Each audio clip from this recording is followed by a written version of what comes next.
किसान की समझदारी, नई राह की ओर पात्र। 1 रामलाल, एक मेहनती लेकिन पुरानी सोच वाला किसान। 2 सुरेश, उसका शिक्षित बेटा। 3 मोहन काका, गांव के अनुभवी और समझदार किसान। गांव का किसान। दृश्य, खेतों के बीच रामलाल अपने सूखते हुए खेत को देख रहा है। उसके चेहरे पर चिंता की लकीरें साफ दिख रही हैं। तभी उसका बेटा सुरेश आता है। सुरेश, बाबा, आप इतनी चिंता में क्यों हैं? रामलाल, क्या बताऊं बेटा, इस साल फिर से बारिश कम हुई, फसल खराब हो रही है, पता नहीं आगे कैसे गुजारा होगा। सुरेश, बाबा, मैंने कई बार कहा कि हमें आधुनिक तरीके अपनाने होंगे। ड्रिप इरिगेशन और जैविक खाद से खेती करनी चाहिए, जिससे कम पानी में भी अच्छी फसल हो सके। रामलाल, अरे बेटा, ये सब बड़े लोगों के चोंचले हैं। हमारे पुरखों ने जिस तरह खेती की, हम भी वैसे ही करेंगे। तभी मोहन काका वहां आते हैं। मोहन काका, रामलाल, मैं तुम्हारी बातें सुन रहा था, लेकिन तुम्हें सच में बदलने की जरूरत है। देखो, मैंने अपने खेतों में नई तकनीक अपनाई और अब मेरी फसल पहले से दोगुनी हो रही है। रामलाल हैरान हो गया। सच में काका? बिल्कुल नहीं, सरकार भी इसमें मदद कर रही है। सुरेश सही कह रहा है। अगर तुम चाहो तो मैं तुम्हें पूरी जानकारी दे सकता हूँ। बदलाव की शुरुआत, रामलाल सोच में पड़ जाता है। कुछ दिनों बाद वह मोहन काका और सुरेश की मदद से नई तकनीकों के बारे में सीखने लगता है। सुरेश, बाबा देखो, अब हम जैविक खाद और पानी की सही तकनीक से खेती कर रहे हैं। इससे लागत भी कम हुई और मिट्टी की सेहत भी अच्छी रहेगी। रामलाल खुश होकर, बेटा तू सही कहता था।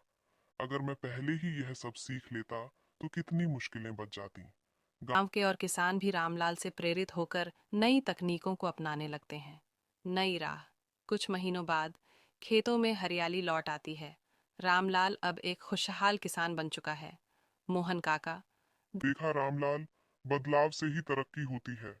रामलाल, तुम सही कहते हो काका। अब मैं भी गांव के बाकी किसानों को यह सिखाऊंगा।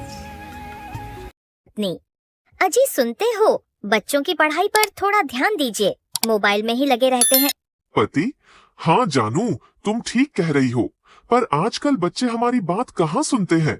बेटा, पापा, मम्मी, हम सुनते हैं, पर आप लोग भी तो ऑफिस और घर के काम में बिजी रहते हो। बेटी, हाँ मम्मी, आपने तो कब हमारा होमवर्क चेक किया?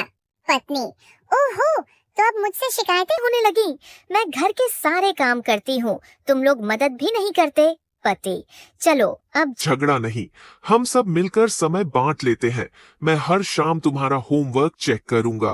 पत्नी, और मैं तुम दोनों के साथ रोज थोड़ी देर पढ़ाई करूंगी, लेकिन एक शर्त है, मोबाइल सिर्फ 1 घंटे के लिए मिलेगा।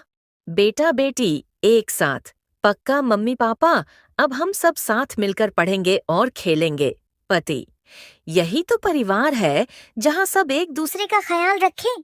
पत्नी, और प्यार से एक साथ चलें। सब हंसते हैं और साथ बैठकर खाना खाते हैं। अगर आप आंगन वाले घर में रहती थीं 2 बहुएं, सरला और पुष्पा। सरला बड़ी बहू थी, सीधी, मेहनती और सास की हर बात मानने वाली। दूसरी ओर पुष्पा छोटी बहू थी, चतुर, चालाक और बातों की मास्टरनी। एक दिन की बात है, सरला चूल्हे पर रोटियां सेंकते हुए, अम्मा जी के लिए खिचड़ी बना दूं क्या? कल से उनका पेट ठीक नहीं लग रहा। पुष्पा नाक सिकोड़ते हुए, तुम बनाओ ना, तुम्हें तो वैसे भी सेवा करने का शौक है। मुझे तो बाजार जाना है, रेशमी साड़ी देखने। सरला धीरे से मुस्कुराकर, ठीक है, तुम जाओ, मैं सब संभाल लूंगी। इतने में सास राधा देवी आंगन में आ गई। राधा देवी पुष्पा की ओर देखकर, बहू, ये क्या हाल बना रखा है? दोपहर हो गई और तुम अभी तक तैयार नहीं हुई। पुष्पा झट से, अरे माई जी, मैं तो सरला को कह रही थी कि चलो मंदिर चलते हैं, पर ये तो हमेशा रसोई में घुसी रहती है। राधा देवी सरला को घूरते हुए, कुछ नहीं बदला तुम में, हमेशा खुद को महान दिखाने की कोशिश में लगी रहती हो। सरला कुछ नहीं बोली, बस चुपचाप रोटियां सेंकती रही।